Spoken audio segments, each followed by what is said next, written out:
It's kind of funny how this has been taking over the Toronto and LA discourse over the parts of social media that I've seen, but let's talk about it here on the channel because it is a very interesting idea, one that I feel could actually benefit both sides if done correctly.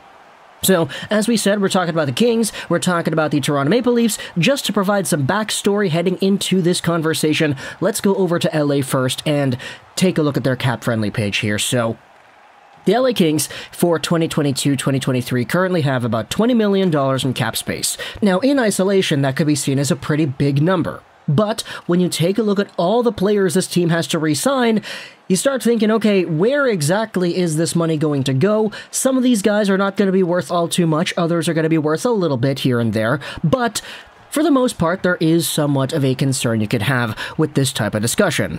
The RFAs and UFAs go as follows: Lias Andersson, Carl Grundstrom, Adrian Kempe, Brendan Lemieux, Gabe Vilardi, Andreas Athanasiou, Mikey Anderson, Sean Dursey, Jacob Moverar, Alex Edler, Olimata, and Troy Stetcher. That is a lot of names right there. And especially when you go over to the defense, you could see that the LA Kings, based off of roster defensemen they had in their lineup last season, they only have 3 guys signed for next year and beyond if you don't include Doughty and Sean Walker. This is a team that has some issues with their defense core because Matt Roy, Jordan Spence, Doughty, and Walker are all right, and it all of a sudden becomes a lot more wide open when you consider who could actually be a left-handed defenseman on this team. If you assume guys like Alex Edler might not be coming back, you have Mikey Anderson who will probably come back, they're probably going to re-sign into a contract, but then again, there is the cap space that you have to worry about. Long story short, the LA Kings could probably use some more help and, let's just say, security on their left side decor. Meanwhile, if you go over to the Toronto Maple Leafs and you highlight where they are in their own cap situation, they've got $7 million in cap space left to re-sign Pierre Engvall, Ondrej Kase, Ilya Mikheyev, Colin Blackwell, Timothy Liljegren, Rasmus Sandin, Ilya Lyubushkin, and Jack Campbell, the last one being the most important name of the entire bunch. This is the conversation we're having here today, and it was inspired by a tweet by Jen over here on Twitter at @TavMarnieThews. According to The Athletic, Jake Muzzin could be potentially moved back to the LA Kings. Peter Mrazek and Ilya Mikheyev are unlikely to return. Now, I tried to find the Athletic article wherein this idea was brought up, and it was said that Muzzin could be a Kings target, but my research didn't go too far. This tweet, by the way, it's got 700 likes and a whole bunch of people replying to it, so you had yourselves a lot of articles are being published about it afterwards saying, hey, could Muzzin be a fit for the Kings? Could the Leafs trade Muzzin back to the Kings, etc., etc.? Here's one from editorinleaf.com, the fan-sided version dedicated towards Toronto Maple Leafs sporting news. Could the Toronto Maple Leafs trade Muzzin back to the Kings? Published by Steven Nixon 2 days ago. Just for some backstory on Muzzin before we dive deep into this topic, he's 6'3", 227, a left-handed defenseman, making $5.625 million a year till the end of 2024, so 2 seasons from now. I think everybody kind of knows how Muzzin plays, right? He's not really going to be the biggest point producer out there. He had 27 points in 53 games last year and 14 points in 47 games this year with the Maple Leafs. Sure, he did have a lot more productive years with the Kings, getting 3 separate 40-point seasons, but when it comes to what Jake Muzzin is for the Maple Leafs, he has been an absolute rock. Not necessarily the biggest point producer, but a guy that just really makes it difficult for the opponents with his physicality, positioning, and board play.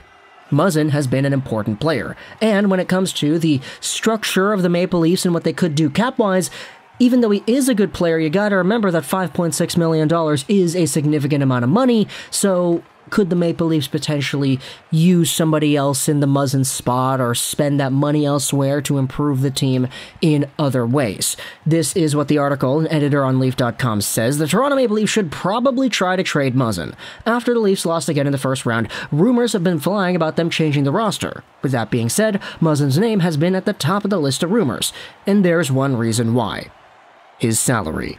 The article also brings up how Muzzin has been injury-prone and how the Leafs have yet to win a playoff round, which I don't really think is a reflection negatively on Muzzin per se. It's just a circumstantial thing that happens to have been applied to him as a player, which is unfortunate, but what are you going to do? This article then brings up Hockey Buzz, which I don't usually like to go to for trade rumors and ideas because I don't really trust a lot of the writers on that website, but there is a conversation brought up about William Nylander, yada yada yada. We're not going to go out there and talk about trading Nylander just to throw it out there, or at least not yet. We're not going to talk about him yet until somebody from The Athletic goes out there and writes about it because, you know, those guys always stir up the pot too.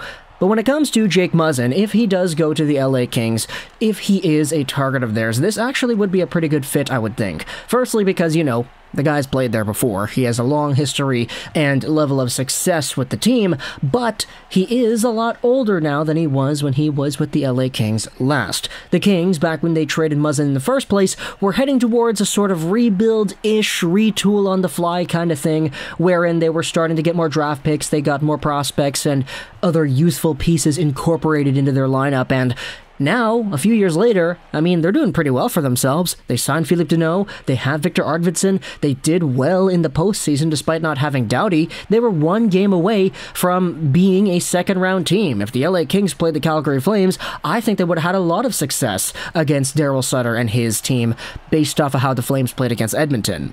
And also with LA, you have the Byfields and the Turcottes and the Velardis, all these young guys that are projected to being better as the years go on.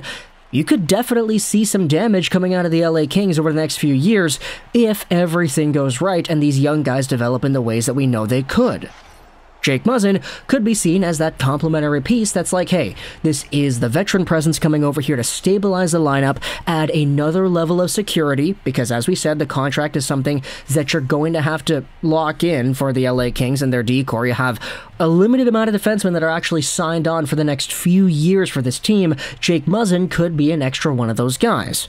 Plus the fact that if the Maple Leafs really do want to move Muzzin because his contract is what his contract is, he does have a no-move clause. Or, excuse me, it's 2022, right? Yeah, he's got a no-trade clause. That's my bad. So Muzzin himself would actually have to go out there and approve any trade coming or going, and I mean, if it's LA, Kyle Dubas sits Muzzin down and he's like, hey, we've got a deal worked out with the Kings. You want to go over there? We've got this entire thing with the prospects and the return, etc., etc. Would you be okay with LA? I think he'd probably say yes, right?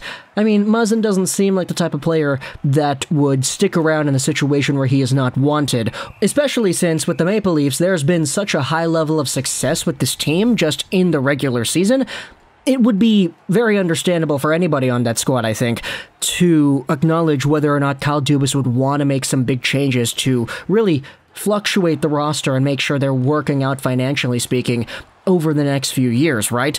And besides, for Jake Muzzin, going over to a team like LA that is already on the rise again, he was a part of their rise in the first place in 2012, 8th seed to winning the Stanley Cup, and then being a dominant shutdown powerhouse in 2014 as well.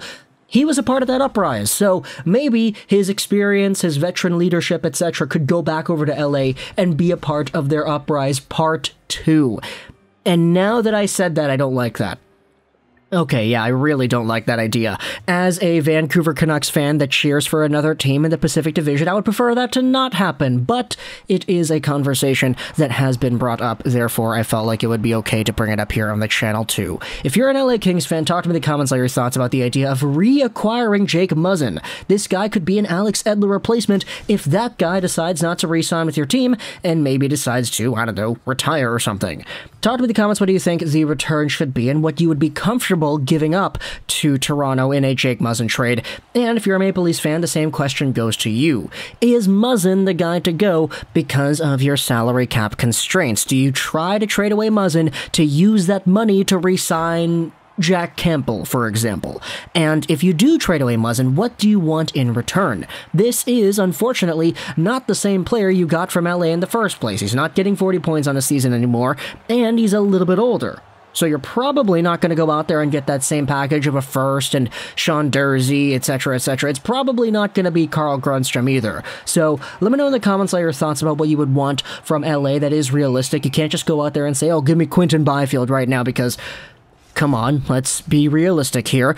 Let me know your thoughts in the comment section below. I hope you enjoyed this video. And bye.